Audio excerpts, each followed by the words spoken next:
तो स्वागत है आपका lecture 9th of this series. Topic चल रहा है इंडियन लिटरेचर और परफॉर्मिंग आर्ट्स, जिसका ये 5th पार्ट है। होपफुली आपने पार्ट 1 2 3 4 देख लिया है ऑलरेडी, और ये लास्ट पार्ट है एवरीबॉडी इस पर्टिकुलर टॉपिक का। तो आगे बढ़ते हैं। ये रहा कुछ डिटेल मेरे बारे में, आपको मालूम ही है इसलिए आगे बढ़ेंगे, लेकिन लास्ट पॉइंट पे ध्यान दीजिए। अगर आपको या फिर आपके भाई बंधु सखा मित्र को पर्सनल काउंसलिंग की जरूरत है, पर्सनल लाइफ में कुछ डिफिकल्टीज फेस कर रहे हो, या प्रिपरेशन में बहुत ज्यादा दिक्कत आ रही है स्ट्रेटजी के रिगार्डिंग, मेंटालिटी के regarding, in that situation you can connect with me while filling the form given in channel description. आगे बढ़ते हैं। ये रहा इंपॉर्टेंट इंस्ट्रक्शन जो कि हर वीडियो में होता है। होपफुली अभी तक आपको एकदम क्लियर होगा। क्या ध्यान में रखना है आपको? क्रेडिट सिस्टम का as well as scientific temperament का। ठीक है, ये रहा पहला क्वेश्चन आपके सामने। क्या बोल रहा पहला क्वेश्चन कि consider the following statement from Kalhana's Rajatarangini. अब राज तरंगिनी क्या है एवरीबॉडी? एक संस्कृत टेक्स्ट है जिसमें स्टोरी ऑफ कश्मीर बताई गई है। ठीक है, अब स्टेटमेंट पे आते हैं, करेक्ट हमें बताना है। पहला बोला the common people ate rice and utpal saka, एक wild vegetable of bitter taste. और दूसरा ऑप्शन बोल रहा Harsha introduce into Kashmir a general dress befitting a king which includes a long coat. अब ये दोनों के दोनों जी स्टेटमेंट बहुत ही फैक्चुअल है और ये दोनों करेक्ट है। कैसे पता? बस नॉलेज बेसिस पे आपको भी मालूम होना चाहिए। देख लो डिटेल। पहला स्टेटमेंट करेक्ट है। क्यों? क्योंकि कल्हानाज राज तरंगिनी क्या है? एक Sanskrit verse chronicles of the king of Kashmir written in 12th century C. इतना ध्यान रहेगा। और साथ में ध्यान रखो कि the common people ate rice mix with utpal saka, जो कि क्या है? एक wild vegetable of bitter taste का है। Which they had together in the forest, they had no other food. उसके अलावा उनके पास और कोई फूड नहीं था। दूसरा स्टेटमेंट इसलिए करेक्ट है क्यों? अब इतना तो याद होगा नहीं आपको कि 7th बुक के है ना वर्स नंबर 1257 में, तो इसलिए बस इतना याद रखो कि कल्हाना मेंशन, कल्हाना क्या है मैंने बताया ऊपर, वो मेंशन करता है कि Harsha introduce a new dress code for his subjects which was meant to imitate his own royal attire. He says, yeah, he introduced into Kashmir a general dress befitting a king. It consists of a long coat reaching to the ankles, a turban with crest or shoes with upturned toes. Hopefully इतना आपको ध्यान में रहेगा। Next question आपके सामने एकदम आसान question है, ध्यान देखिएगा। इधर टेक्स्ट है, इधर ऑथर है, तो बोल रहा है कि मैच करो। अब हमें पता है किताब अल हिंद सबको पता होता है। अल और अल से याद रखते हैं मोस्ट ऑफ द बच्चे। आप भी याद रखो कि इसका दूसरा होगा, मतलब ए का सेकंड होगा कि किताब अल हिंद अल बिरौनी ने लिखा था। और ये हाला हमने कितनी बार देख लिया। इसका क्या मतलब होता है? The travels. इसका मतलब होता है ट्रेवल्स। और इसने किसने लिखा था? One of the greatest traveller of all the time in history. क्या नाम है? Ibn Battuta. बिल्कुल सही, मोरक्को का एक ट्रेवलर है। आपको आपने कितनी बार देख लिया, होपफुली आपको याद हो गया होगा। तो दो वन देखो कौन सा ऑप्शन है? ऑप्शन डी करेक्ट हो गया। बस दो ही चीजों से पता चल गया, लेकिन बाकी भी जेनरिक चीजें हैं एवरीबॉडी। हुमायूं नामा किसने लिखा था? गुलबदन बेगम ने लिखा था, जो उसकी सिस्टर थी और बाबर की बेटी थी, राइट। और बात करें बादशाह नामा, तो बादशाह नामा एवरीबॉडी लाहौरी साहब ने लिखा था। तो डी का तीसरा हो जाएगा। बोलो एकदम क्लियर हुआ क्या चारों के चारों? अच्छा, किताब अल हिंद या फिर तहकीके हिंद, हिंद क्या है मतलब? History of India was written by Al Biruni, a Persian scholar और polymath who visited India in the 11th century C और studies its culture, religion, science और हिस्ट्री। रिहाला की बात करें, या रिहाला भी इसको प्रोनाउंस करते हैं, मतलब होता है travels. Was written by Ibn Battuta. सबको पता है, कितनी बार हमने पढ़ लिया। क्या था वो? एक मोरक्कन एक्सप्लोरर और ट्रेवलर था जो इंडिया को विजिट किया कब? 14th सेंचुरी सी में। आगे बढ़ते हुए बाकी हुमायूं नामा सभी को पता है। क्या? Book of Humayun written by Gulbadan Begum, जो कि उसकी सिस्टर थी, a Mughal princess and the daughter of emperor Babur, Babur की बेटी और हुमायूं की sister, who wrote the accounts of the life of her half brother emperor Humayun on the request of her nephew emperor Akbar. Akbar के request पे अपने हाफ ब्रदर मतलब सौतेले भाई हुमायूं के बारे में लिखा। बादशाह नामा की बात करें तो इसको पातशाह नामा भी बोलते हैं एवरीबॉडी। क्या मतलब हुआ? Chronicles of the emperor. कौन सा एम्परर? शाहजहां। ठीक है, was written by Abdul Hamid Lahori. Abdul Hamid Lahori 17th century, Mughal emperor Shahjahan और बादशाह या पातशाह नामा। बस इतना ध्यान रहेगा कि आपको। गुड। नेक्स्ट क्वेश्चन आपके सामने। Who among the following is credited with the introduction and popularisation of the Dhrupad form of music? Dhrupad याद कीजिए, भक्ति मूवमेंट से ही है ना, बहुत ही प्रोमिनेंट रहा है। और इसको सबसे ज्यादा पॉपुलराइज किया था एवरीबॉडी तानसेन। बिल्कुल सही आपने गेस किया, तानसेन। अब इसका डिटेल देखते हैं, ध्यान से समझिएगा। Tansen was 16th century court musician of Mughal emperor Akbar. सबको मालूम है He was master of Dhrupad form of music and he is credited with introducing or popularizing it in India. Tansen music was known for its beauty and complexity और साथ में spiritual depth. He is considered to one of the greatest musician in history of Indian classical music. कहते हैं तानसेन जब गाते थे तो बारिश होने लगती थी कोई स्पेसिफिक रागा गाने पे, है ना। नेक्स्ट, ध्रुपद की बात की जाए एवरीबडी तो ओरिजिनेट हुआ था 14th सेंचुरी में। ध्रुपद सिंगिंग एम्फेसाइज करता है सोलो सिंगिंग पे और ऑफन एकम्पनीड बाय अ तबला प्लेयर। एक मतलब इसमें सोलो सिंगर होता है तबला प्लेयर के साथ, और सिंगर को क्या बोलते हैं, कालावंताज। होपफुली प्रोनाउंसिएशन ठीक हो, कहीं पे अगर प्रोनाउंसिएशन मेरा गलत हो जाए तो उसके लिए माफी एवरीबडी। क्यों? क्योंकि मेरा प्रोनाउंसिएशन उतना अच्छा नहीं है, आपको मालूम है। आगे बढ़ते हैं, और ये डिवोशन और स्पिरिचुअलिटी से रिलेटेड है ना, क्या, ये ध्रुपद, और इसके लिए रिगरस ट्रेनिंग की जरूरत पड़ती है। और इसमें ये सारे के सारे कंपोनेंट है, मेन पार्ट है ध्रुपद के। क्या? स्थायी, अंतर, संचारी, अभोग। अगर आपको म्यूजिक में इंटरेस्ट है तो इन सबको बहुत अच्छे से पढ़ो, अगर नहीं है तो जस्ट टर्मिनोलॉजी जानते रहो, that is enough. Next question आपके सामने, which one of the following pair of author और Sanskrit literary work is not correctly match. Somdev ने लिखा था कथा सरित सागर, बिल्कुल सही है। अश्व घोष ने लिखा था बुद्ध चरित, बिल्कुल ठीक है। बिल्हाना की बात करें एवरीबॉडी तो ये ध्यान रखना कि विक्रम क्या है, विक्रमन का देव चरित, क्या, विक्रमंका देव चरित, होपफुली प्रोनाउंसिएशन ठीक है, तो ये भी बिल्कुल सही है। लेकिन कालिदास साहब ने बहुत सारी चीजें लिखी, उनमें से वसवदत्ता बिल्कुल नहीं था, तो करेक्ट, गलत पूछा था हमसे, गलत हो जाएगा ऑप्शन। बोलो यहाँ तक क्लियर है क्या एकदम? अच्छा, साथ में अगर हमने करेक्ट इनकरेक्ट देख लिया ना, मतलब इस क्वेश्चन का करेक्ट जवाब भले ही हमें आ गया, लेकिन साथ में ये तीनों बुक और उनके जो ऑथर है वो भी आपको ध्यान होना चाहिए, सच दैट आगे किसी एग्जाम में पूछे तो आप बता पाओ। आपने देखा है कि कितना बेहतर वे में अगर हमने एनालाइज किया है तो बाकी जगह पे काम आया हमारे, राइट। तो चलो पहले देखते हैं, पेयर 1 करेक्ट है कि सोमदेव भट्ट ने लिखा था, क्या, कथा सरित सागर। कब लिखा था, क्या है इसमें इंडियन लीजेंड, फेरी टेल्स है और folk stories dating back to 11th century. These tales were retold in Sanskrit. Part second भी सही है कि बुद्ध चरित्र लिखा था, एक तो बुद्धा इसमें है, या फिर बुद्ध चरितम अश्व घोष साहब ने लिखा था अर्ली 2nd सेंचुरी सी में। तीसरा, कवि बिल्हाना ने लिखा था was a renowned poet from 11th century hailing from Kashmir. उन्होंने लिखा था विक्रमंका देव चरित्र, इसमें उनके ऑनर में, क्या, उनके राजा थे वहां पे।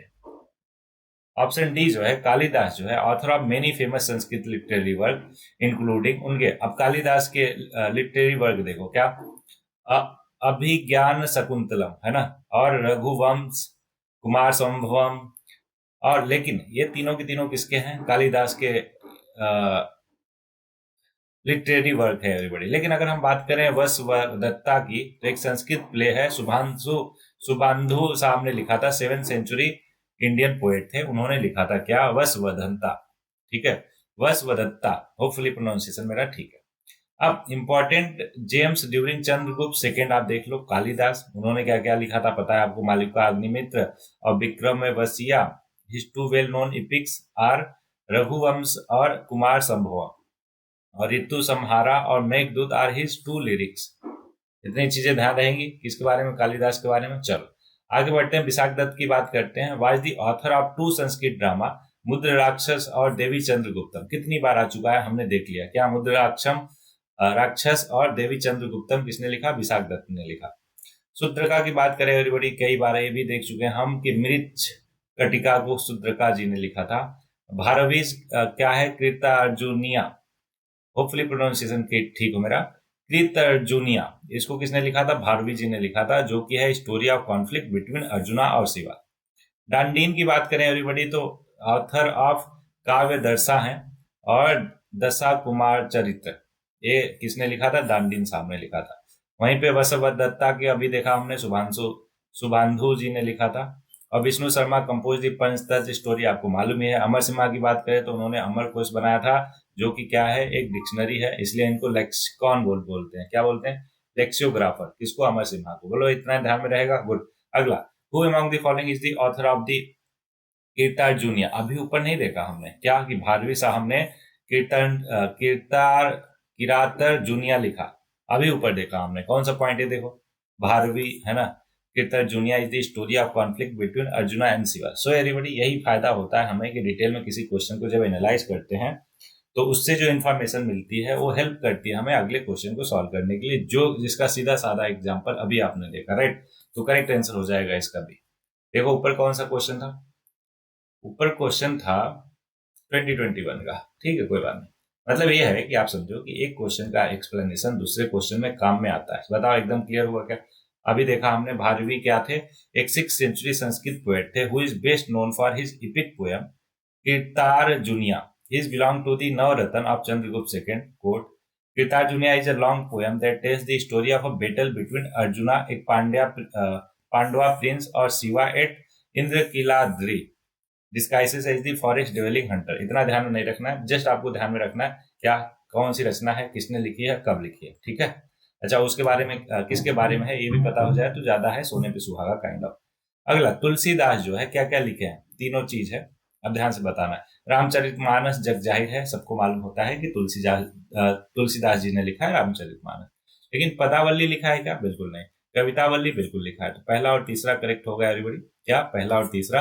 बल्कि दूसरा नहीं है। अब दूसरा नहीं है तो उसको किसी और ने लिखा होगा। किसने लिखा है? पहले जानने से पहले तुलसीदास जी के बारे में जानो कि उनका क्या है ड्यूरेशन, 1511 से लेकर 1623 तक है। ज्यादा ही हो गया क्या? तो एवरीवन, मुझे लग रहा है ये थोड़ा सा ज्यादा दिख रहा है, 1531 होना चाहिए, लेकिन फिर भी आप एक बार क्रॉस चेक करोगे, है ना।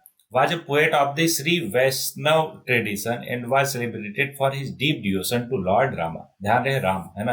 क्वेश्चन में क्या करता है यूपीएससी, राम की जगह कृष्ण कर देता है, कृष्ण की जगह राम, वैष्णवाइट की जगह सेवाइट कर देता है। हमने कितने सारे एग्जाम्पल देखे।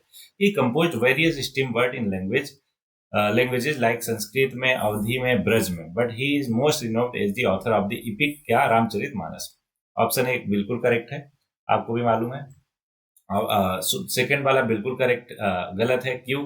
क्योंकि पदवली जो है एक poem composed by Vidyapati in 14th century. ध्यान रहेगा क्या, पदवली विद्यापति कब, 14th सेंचुरी में। अब तीसरा मैंने बता दिया, कवितावली को भी तुलसीदास जी ने लिखा था, variety of topic including love, devotion और फिलोसफी। अब बात आती है तुलसीदास जी का और इम्पोर्टेंट लिटरेरी वर्क। ये देखो ध्यान से, आपको याद होना चाहिए सारे के सारे। जैसे कालिदास इंपॉर्टेंट है वैसे तुलसीदास भी बहुत ज्यादा इंपॉर्टेंट है। क्या? साहित्य रत्न, पार्वती मंगल, जानकी मंगल, विनय पर्तिका, यह ध्यान है यहाँ पे विनय पर्तिका है ना। दुहावली, गीतावली, वैराग्य संदीपनी, ये सारी की सारी रचनाएं हैं किसकी? तुलसीदास जी की। याद रहेगी कि आपको? गुड।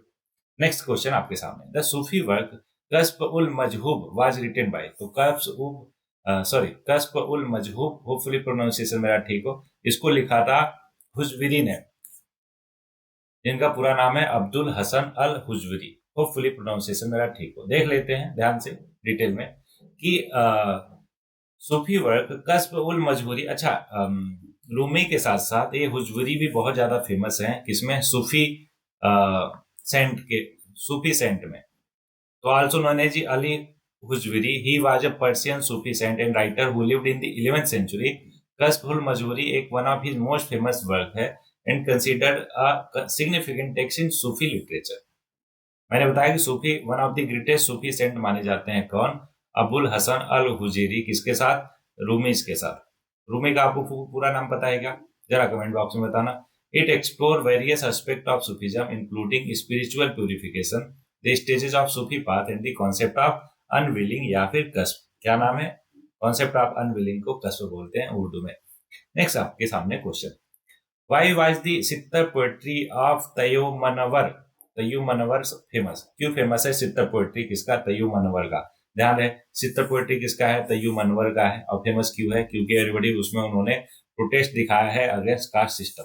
ठीक है, अपनी पोएट्री में भर भर के कास्ट सिस्टम के अगेंस्ट में बोला है उन्होंने, तो इसलिए ऑप्शन डी हो जाएगा इसका करेक्ट जवाब। एकदम सिंपल वाली बात है, आगे बढ़ते हैं। अच्छा, तय्युमनवर की और बात करते हैं कि इनका जन्म हुआ था 1705 में ब्राह्मण फैमिली इन तिरुचिरापल्ली, जो कि तमिलनाडु में है। इस ओरिजिनल नेम क्या था? वेलायुधम पिल्लई, और he was well versed in Tamil और संस्कृत लैंग्वेज में। He became a minister to the king of Tiruchirappalli and he was also a scholar of music और astrology. He was initially into the Shaiva Siddhanta tradition by his गुरु शिव प्रकाश स्वामी मगल। इतना आपको ध्यान नहीं होगा, बस इतना ध्यान रखो ऊपर जो मैंने बताया, ध्यान रहेगा क्या? चलो आगे। व्हाट इज संत भाषा? देखो नाम से ही लग रहा है संत भाषा, मतलब संतों की भाषा कौन है, तो लैंग्वेज ऑफ निर्गुण मिस्टिक को एवरीबॉडी संत भाषा बोलते हैं। होपफुली आपको याद हो क्या, निर्गुण और सगुण। निर्गुण में कौन कौन थे, कबीरदास जी हो गए, गुरु नानक जी हो गए, वो क्या बोलते थे, निर्गुण। चलो ये समझा देता हूं मैं थोड़ा सा। देखो निर का मतलब होता है विदाउट, विदाउट, और गुण का मतलब होता है क्वालिटीज। समझ रहे हो क्या, तो गुण, हिंदी वाला गुण, देखो गुण, गुण, इसको क्या पढ़ते हैं, गुण। तो गुण क्या मतलब हुआ, क्वालिटीज।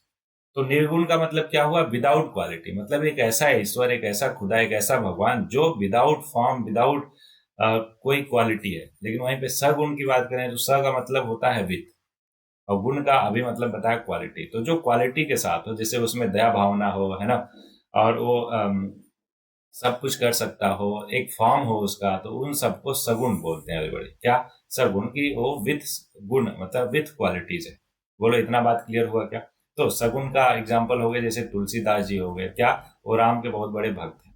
क्यों, क्योंकि उन्हें मालूम है कि वो, उन्हें लगता है, उनकी ये फिलॉसफी है कि भगवान का एक फॉर्म है, एक रूप है, ठीक है। और वहीं पे निर्गुण वालों को बिल्कुल ये सब ढकोसला लगता है, वो बोलते हैं मूर्ति पूजा बेकार है ना, भगवान का कोई फॉर्म रूप नहीं होता, उसको आप महसूस ही नहीं कर, मतलब उसको आप देख ही नहीं सकते, कॉम्प्रीहेंड ही नहीं कर सकते ह्यूमन फॉर्म में, जस्ट उसको फील किया जा सकता है, महसूस किया जा सकता है। अच्छा, तो हम अपने टॉपिक पे थे, क्या टॉपिक, संत भाषा क्या है, लैंग्वेज ऑफ द निर्गुण मिस्टिक्स है एवरीबॉडी, होपफुली आपको ध्यान में रहेगा। तो देख सकते हैं, Sant Bhasha refers to language used by the Nirguna mystic in their spiritual और devotional composition. The term Sant Bhasha translate languages of the saint, पता ही है आपको, and it associated with the devotional poetry and teaching of the Bhakti movement in medieval India. Nirguna mystic such as Kabir, Namdev, Guru Nanak, ये सब के सब क्या है, निर्गुण मिस्टिक्स है एवरीबॉडी। वहीं पे सगुण मिस्टिक की बात की जाए तो माधवाचार्य, तुलसीदास, ये सब आ जाएंगे। बोलो यहाँ तक क्लियर है क्या, गुड। आगे बढ़ते हैं, नेक्स्ट क्वेश्चन आपके सामने। बुद्धिस्ट टेक्स्ट जो है मध्यमा निकाय, क्या मध्यमा निकाय क्या है, एवरीबॉडी याद कीजिए। थ्री बास्केट होते हैं किसमें, बुद्धिस्ट टेक्स्ट में, बुद्धिस्ट लिटरेचर में, क्या क्या, विनय पिटक, सूत्र पिटक, और साथ में अभिधम्म पिटक। बोलो एक क्लियर है क्या, तीन पीटिका हो, पिटका होते हैं। अब इसमें सूत्र पिटक जो है ना, उसमें टोटल 5 निकाय है एवरीबॉडी। कितने निकाय हैं, 5 निकाय। उनमें से एक निकाय है मजिम निकाय, जो कि क्या है, पाली लैंग्वेज में है। ध्यान रहेगा इतना आपको, वेरी गुड। तो ये पाली लैंग्वेज में है, ऑप्शन बी हो जाएगा। देखो मध्यमा निकाय एक Buddhist scriptures collection, the second of the 5 निकाय, मैंने बता दिया, और collection in the Sutra Pitaka which is one of the 3 basket that compose the Pali Tripitaka, या फिर Theravada, थेरावाड़, थेरावाड़ Buddhism.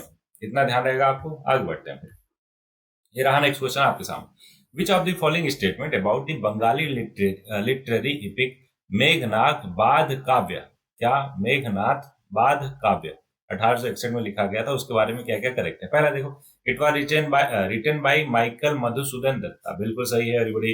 It draws upon existing Hindus और जैन ट्रेडिशन ऑफ रामायण, ये भी ठीक है। It was translated into Assamese and Hindi, तो ये बहुत ही वेग है और बहुत ही मतलब वेग टाइप ऑफ स्टेटमेंट है। तो आसामीज और हिंदी में नहीं बल्कि इंग्लिश में उसको ट्रांसलेट किया गया था एवरीवन। तो तीसरा गलत है, पहला दूसरा सही है, तो ऑप्शन हो जाएगा सी। अब ऐसे ही जहां पे मल्टीपल फैक्ट्स आ जाए वहां पे आप समझ जाया कीजिए कि उसके गलत होने के चांसेस बहुत ज्यादा है, ठीक है। वैसे दूसरा भी उसी लॉजिक से वो गलत होने के चांसेस थे, लेकिन फैक्चुअली देखा जाए तो दूसरा करेक्ट है, पहला भी करेक्ट है, तीसरा गलत है ना। हर जगह जो है कॉमन लॉजिक जो है ऐसे वाले काम नहीं आते, नॉलेज जो है वो सर्वोपरि है, आपको भी मालूम है। मतलब मोस्ट ऑफ द केसेस में आपके लॉजिक जो है इस तरीके से, जो हमने मेथोडोलॉजी डेवलप की है थ्रू आउट दिस सीरीज और बाकी सीरीज में, लाइक ऐसे टाइप के स्टेटमेंट जनरली करेक्ट होते हैं। पॉजिटिव स्टेटमेंट है तो ठीक है, नॉमेनक्लेचर के बेसिस पे कर सकते हैं, एलिमिनेशन टेक्निक लगा सकते हैं, सारी चीजें काम करती है। लेकिन कुछ जगह ऐसी होती है जहां पे वो टेक्निक उतना काम नहीं करती। पहला, दूसरा और तीसरा है ना। तीसरा गलत है, क्यों, क्योंकि it was only translated into English by Edward J Thomas in 1924। याद करना है, बिल्कुल नहीं, बस ये ध्यान रखो, इंग्लिश में कन्वर्ट किया गया था कब, 1924। और मेघनाथ बाध काव्य की बात करें तो was indeed written by Michael Madhusudan Dutta. He was a Bengali poet और प्ले राइट, प्ले राइट का मतलब नाटककार होता है everybody, who is considered one of the pioneers of the modern Bengali literature. इतना ध्यान रहेगा आपको। चलो आगे बढ़ते हैं, नेक्स्ट क्वेश्चन आपके सामने। Which one of the following is the famous novel written in 1869 by Nazir Ahmad. तो एवरीवन, उन्होंने लिखा था मिरात उल उरुस। मुझे मालूम है बहुत फैक्चुअल है, बट आपको ध्यान में रखना है। इन्होंने लिखा था, नाजिर अहमद ने लिखा था, क्या लिखा था, मिरात उल उरुस। एक फेमस नॉवेल है written by Nazir Ahmad in 1869। ये तीन चीज याद रखना है, Mirat ul Uroos, Nazir Ahmad 1869। Consider one of the first novel in the Urdu language. किस लैंग्वेज में था? उर्दू लैंग्वेज। ये भी आपको ध्यान में रखना है। और इसका मतलब होता है ब्राइट्स मिरर। क्या मतलब होता है? Bride's mirror. The novel explore the lives and experiences of women in 19th century Muslim society, focusing on the themes of marriage, family dynamics और सोसाइटल एक्सपेक्टेशन। क्या है? एक किताब के बारे में है कि ये मतलब नॉवेल किसके बारे में? मिरात उल उरुस। ध्यान रहेगा? Oh good. Next question, the earliest literary reference to iron in the Indian subcontinent are found in. आपको पता है एंशिएंट हिस्ट्री में हमने समझाया था इसको बहुत अच्छे से, फिर से समझो। एंशिएंट हिस्ट्री में सबसे पहले हम क्या पढ़ते हैं? Indus valley civilization. बोलो है ना? उससे पहले स्टोन एज आता है, कोई बात नहीं, उसके आगे बढ़ जाते हैं। इंडस वैली सिविलाइजेशन के बाद हमने देखा था, क्या देखा था? अरे भाई बताओ क्या देखा था? वैदिक एज देखा था। तो वैदिक एज में फर्स्ट अर्ली वैदिक एज में अर्ली वैदिक पीरियड, अर्ली वैदिक पीरियड में एवरीबडी क्या लिखा गया था? ऋग्वेद लिखा गया था। बोलो हाँ है ना? बाकी लेटर वैदिक पीरियड में क्या लिखा गया था? बाकी सामवेद, यजुर्वेद और चौथा वेद भी लिखा गया था। तो जो आयरन है ना वो डिस्कवर हुआ था लेटर वैदिक पीरियड में। तो लेटर वैदिक पीरियड में ही मिलेगा, पहले में तो मिल नहीं सकता। बोलो हाँ ना? तो यजुर्वेद में एवरीबडी लिखा गया था। विनय पीठिका आपको पता है बुद्धिस्ट लिटरेचर है। वन ऑफ थ्री बास्केट में एक है क्या? विनय पीठिका। बाकी यजुर्वेद, सामवेद, अथर्ववेद और ऋग्वेद, ये चारों के चारों वेद हैं, सबको मालूम ही है। आगे बढ़ते हैं, पता ही दिया मैंने सारा कुछ। एविडेंस अबाउट आयरन देखो, कृष्ण आया, श्याम और shyam ayas are used to refer iron in the Yajurveda. मतलब यजुर्वेद में इन सब नामों से आयरन को है ना डिनोट किया गया है, बताया गया है। नेक्स्ट क्वेश्चन आपके सामने, which one of the following is believe to be compilation of the psalm. Psalm क्या होता है एवरीबॉडी? होली। क्या? होली पोएम्स या फिर सॉन्ग्स को क्या बोलते हैं? साल्म्स बोलते हैं। संग बाई दी ओमेन, तो एवरीबॉडी ये है थेरी गाथा। याद कीजिए, कहीं और सुना था? बिल्कुल, एल्डर्स नन इन बुद्धिज्म। इनको क्या बोलते हैं? थेरी गाथा बोलते हैं। तो यही क्या है? Compilation of psalms sung by the women है। बोलो दोनों बात क्लियर है क्या एकदम अच्छे से? तो इसको क्या बोलते हैं? Theri Gatha also known as the verses of the elders nun, और इसका एक और मीनिंग है everybody, songs of the sister, is believe to be a compilation of psalms sung by the women who were part of the early Buddhist monastic community। बोलो clear रहेगा? Good. अब उसके बारे में कुछ और डिटेल, क्या बाकी जो ऑप्शन में थे कि सुमंगल विलासिनी की बात करें तो एक कमेंट्री है ऑन दी दीघा निकाय। दीघा निकाय क्या है? मैंने बताया 5 निकाय है, उनमें से एक मज्जिमा निकाय देखा ऊपर और दूसरा है दीघा निकाय यहाँ पे। One of the major collection of Buddhist sculpture. और स्त्री धर्म पदाति की बात करें तो क्रिटिसाइज है on women duty that was composed in 12th century C. और ऋतु संहारा की बात करें एवरीबॉडी तो एक पोएटिक वर्क है बाई कालिदास, ऋतु संहारा है। ध्यान रहेगा? अभी ऊपर हमने देखा भी था कालिदास की जब सारी सारी रचनाएं एक साथ देख रहे थे, तो that describe the beauty and different season of natures. ठीक। अमर सिम्हा क्या है? कितनी बार देख चुका है कि एक famous lexicographer of ancient India है। मतलब डिक्शनरी बताते थे, एक शब्द के अनेक शब्द बताते थे। कौन? अमर सिम्हा। अच्छा, इनका एक वो बताओ रचना या फिर डिक्शनरी अमर कोश था। तो क्या? बिल्कुल सही बताया आपने, तो करेक्ट ऑप्शन ये हो जाएगा एवरीबॉडी। अमर सिम्हा साहब क्या थे? एक लेक्सियोग्राफर थे। देखो, Sanskrit scholar who lived in 4th century C, he is best known for his word Amar Kosh which is a lexicon of Sanskrit word. मतलब संस्कृत वर्ड्स के एक शब्द के अनेक शब्द मिलते हैं इसमें, जिसको लेक्सिकॉन बोलते हैं। तो अमर कोश एक comprehensive work that include definition, synonyms and antonyms for over 1 lakh words. It is still used today as a reference work for Sanskrit scholars. Next question है आपके सामने, composition of the biography of the Buddha occupies a special place in Buddhist literature. ठीक है, which one of the following is a full fledged biography of Buddha. क्या biography of Buddha है everybody? ये हमारा keyword हो गया, वो है ललित विस्तारा। ललित विस्तारा क्या है? एक बायोग्राफी ऑफ बुद्धा है। देखो ध्यान से, ललित विस्तारा एक महायाना बुद्धिस्ट सूत्र है that tells the story of Gautam Buddha from the time of his descends from Tusita until his first sermon in Deer Park at Sarnath। ठीक है, तो ललित विस्तारा क्या हो गया? महायाना बुद्धिस्ट टेक्स्ट है जो बताता है बायोग्राफी ऑफ बुद्ध। अब बाकी इंपॉर्टेंट चीज देखो, मिलिंद पन्हो आपको मालूम ही है क्या है? एक पाली टेक्स्ट है that contain a collection of story about Buddha. नहीं, मिलिंद पन्हो है ना? तो मिलिंद पन्हो एवरीबॉडी, मिनिंदर या मिलिंद और नागसेन और मिलिंद पन्हो के साथ जो है क्या है डिस्कशन है, उसका नाम क्या है? मिलिंद पन्हो एवरीबॉडी। लेकिन ये बोल रहा है collection of Jataka which are story about Buddha Prius.